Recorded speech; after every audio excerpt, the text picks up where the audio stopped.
Yo, what's up, guys? My name is Cody. Welcome back to Cody's Calls on the channel. And today we have UFC Saudi Arabia, and man, this card is stacked, like very stacked. For a non-pay-per-view, this is one of the better cards, man. But before we get into the video, I want to show you some new art we got. We got the little shot of Mew right here. We got the little Pokeballs right here. I don't know how well you can see it, but I'm just trying to lighten up the room a little bit. Give you all more to look at while you're watching the videos. You know, it can be kind of boring just sitting here and listening to somebody talk. But, yeah, man, without further ado, let's get straight into the picks. First fight on the card, we have Xiao taking on Chang Li. And, yeah, man, I'm going to side with Xiao in this one. He's a more overall grappler and a very good striker. Now, Chang Ho is a better striker, but I think if Xiao gets his grappling going, man, gets him to the mat, I just don't see Chang Ho winning.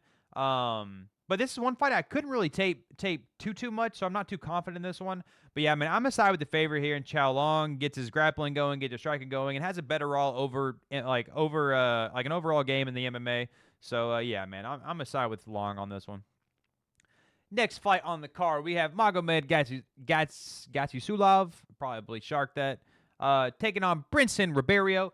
And this fight's a little dangerous, man, because if Magomed can use his grappling, even though he is a better striker, still has the OV at the end, is a very good grappler, but like I said, he is a better striker. But I feel like if he just grapples a little bit here, man, for 3, 4, 5 minutes, gets into the second round, Ribeiro is a all gas, no brakes fighter, man. He's very, very dangerous in the first round. Very good striking. Has a couple subs on his record too. So maybe Magomed shoots a bad entry and gets like guillotined or something. I just don't see it though, man. I see Magomed taking him down, beating him up, maybe ground and pound, or maybe late second round, late third round knockout. Because Ribeiro, I don't know, he just gets finished in all of his wins, and then he gets finishes he gets finished in all of his losses, and he gets finishes in all of his wins. So yeah, man, I'm gonna side with Magomed to get this one done. Even if we do hit the scorecards, we're in Saudi. Not saying it's rigged, but you know, whenever we're in someone's hometown, sometimes the scorecards can be a little corrupt.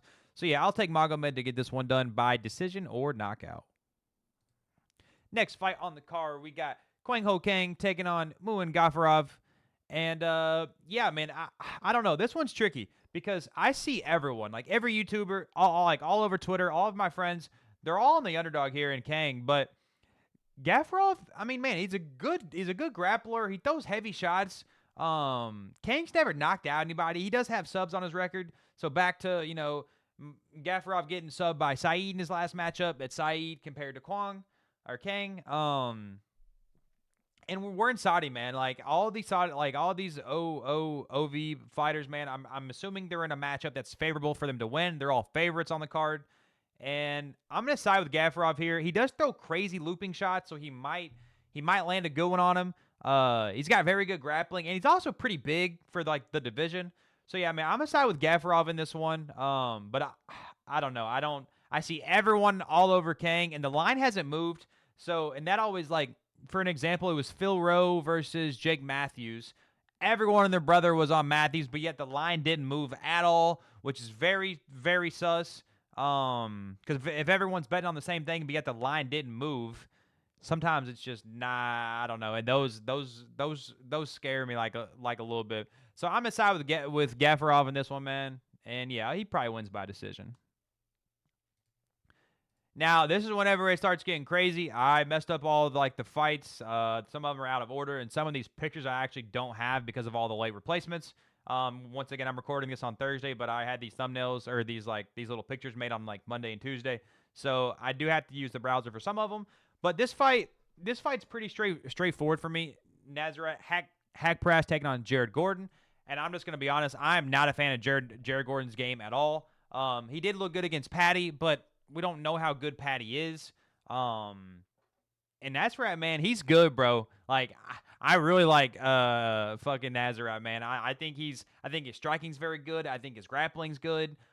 He's gonna have to defend a couple takedowns here, but he's like that tank, man. He's a little bit shorter. Does have a 4-inch reach over Gordon, which is pretty good if he's gonna strike with him.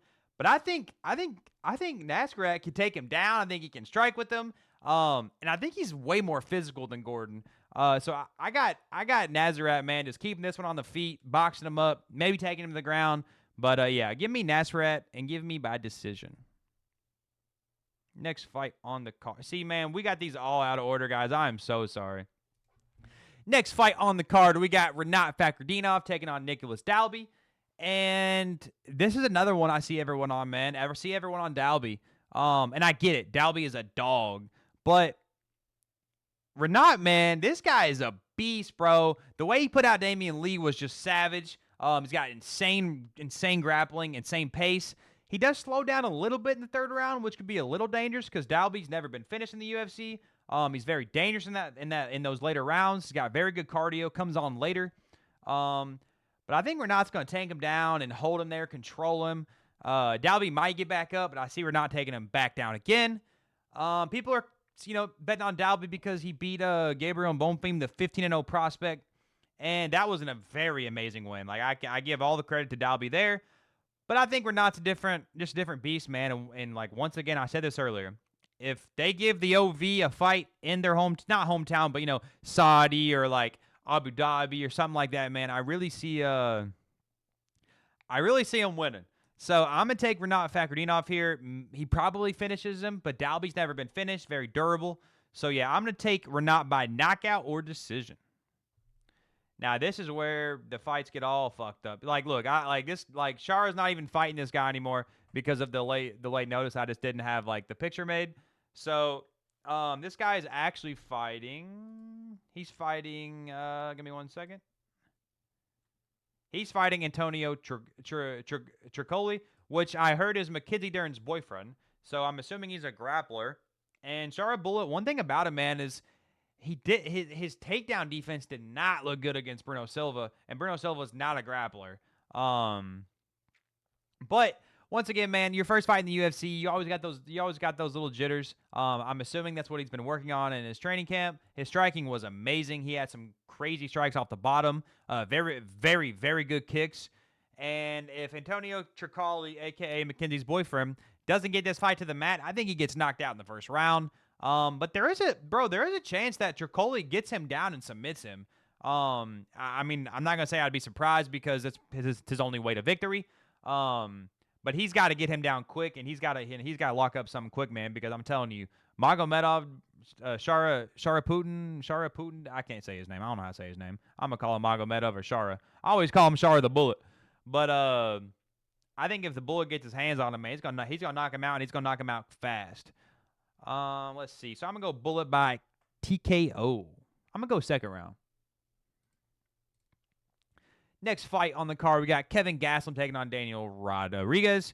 And being Thursday today, I saw that Kevin is saying something in the media, saying that he wants to make it like a 185 fight or 180 or catch weight at like something, which is not good, bro. Whenever fighters know that they're not gonna make weight, it kind of makes me think that like something went bad in the camp. And normally that's what does happen, or that's normally what happens. But then we have certain fighters who don't give a fuck about the weight, and they use it as an advantage.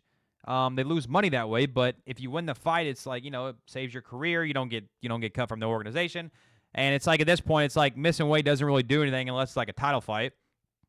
So I'm still gonna pick Kelvin Gastelum here. I think he's very good. First off, he's fought five rounds against Adesanya, Cannonier, and Daniel Rodriguez, man, hasn't really impressed me in the last couple of fights. They rigged the leech. The leech should have beat him. Ian Gary knocked him out. I'm just not the biggest fan of D-Rod, man. I think he's on the back part of his career. He's 37. He does have a 3-inch reach over Gastelum, but I'm gonna side with Kelvin Gastelum to still to get this one done. But that weight miss is a little scary, so take that one with a little grain of salt. And yeah, I'll take Gastelum by TKO. See, like, look, bro, I got the fucking main event right here. Like, which one's this one? Fuck. All right, hold on. So we're just going to hop over to this browser real quick and look at a fight, because I know there's, like, bro, how do we miss this Johnny Walker fight? Like, I know I had that in my OBS somewhere. I'm sorry, guys. We're going to have to finish it over here because I don't know what the hell I did. So, yeah, let's go ahead and make this a little bit bigger. Look at this. There we go. All righty. Let's go ahead and, let's get straight into it. Johnny Walker taking on Volkan Oezdemir, and I don't know, man. I look at the odds on this one, and the fact that they have this a pick'em is kind of crazy because I don't think Oezdemir is that good. And maybe I'm wrong. Maybe I'm just talking out my ass, and Johnny Walker comes out here and gets knocked out again. But Johnny Walker, man, like he lost to Magomed and Ankalaev, bro. Like that guy might be the best light heavyweight in the division. But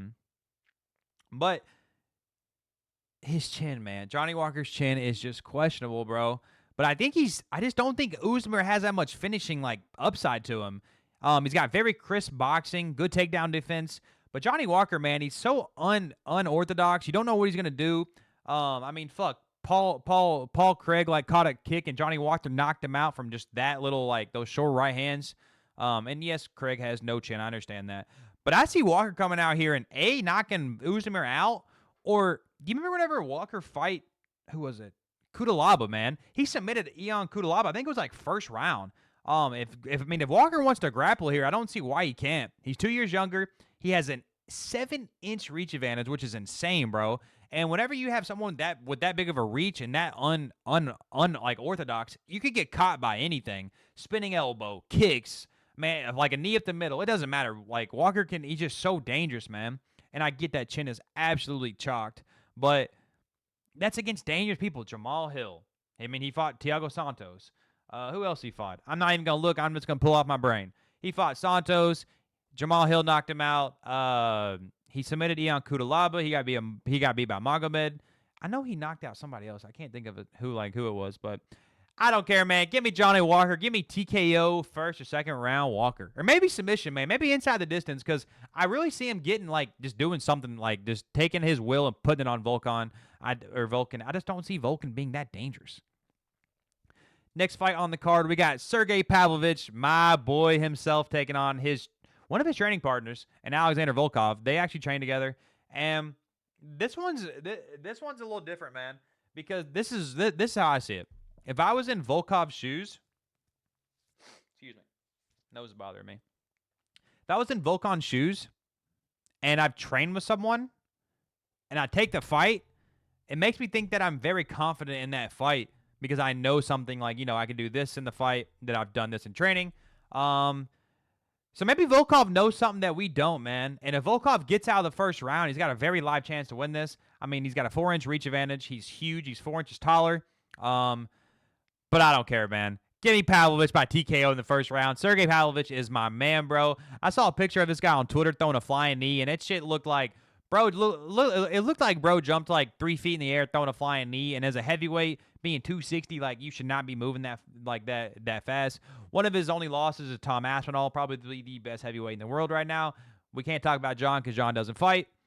Yeah, man, give me Sergei Pavlovich to get a TKO over Volkov here. Probably in the first or second round.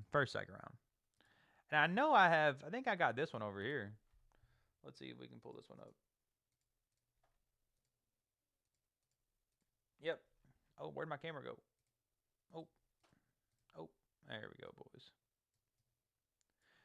We have the main card of their main fight of the evening. The main event. Dude, could I grab my camera, please? I'm sorry, guys. This is fucking. I'm about to put it up here. I'm about to cover this. No, I'll put it on Whittaker's chest. Hey, yo. All right, there we go. Main event of the evening, as Bruce would say. We got Robert Whittaker taking on Ikram as Aliskerov. I always call him Iskaram, but that's not his name. That's just what I call him, so I got to learn to quit saying that. We got Ikram Aliskerov taking on Robert Bobby Knuckles Whittaker. And, yeah, man, this one's questionable.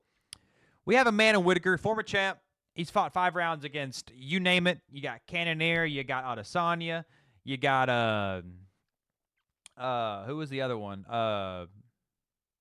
Adesanya, Cannonier. There was one more he fought 5 rounds. I mean, this guy's former champ. I mean, this guy can do it all. One of the best strikers in the division, man. He's just such a beast, bro. Such a legend of the sport. And he's so good. So good. But I think he's got his hands full here, man. And Aliskerov, bro, I know he's fought no one in the UFC. Knocked out Phil Halls with that 1-2 down the middle. Set him down bad. And then Wally Alves, or how do you say that guy's name? The guy's old. The guy's dust. And Ikram knocked him out both bad. And I think if they strike here, Whittaker will definitely catch him. But if Ikram can like mix it up a little bit, take him down, or just get him like out of there quick, man. Take him down, knock him out, first, second round. Because Ikram was training to fight that guy who fights on this card as well, Antonio Trocoli, Mackenzie Dern's boyfriend. I don't know why I refer to him, but that's just what I refer to him now. And Ikram was training for a 3-round fight compared to a 5-round fight now. And Whittaker was training for Khamzat Chimaev, a all-gas, no-breaks fighter, really good grappler, really good striker.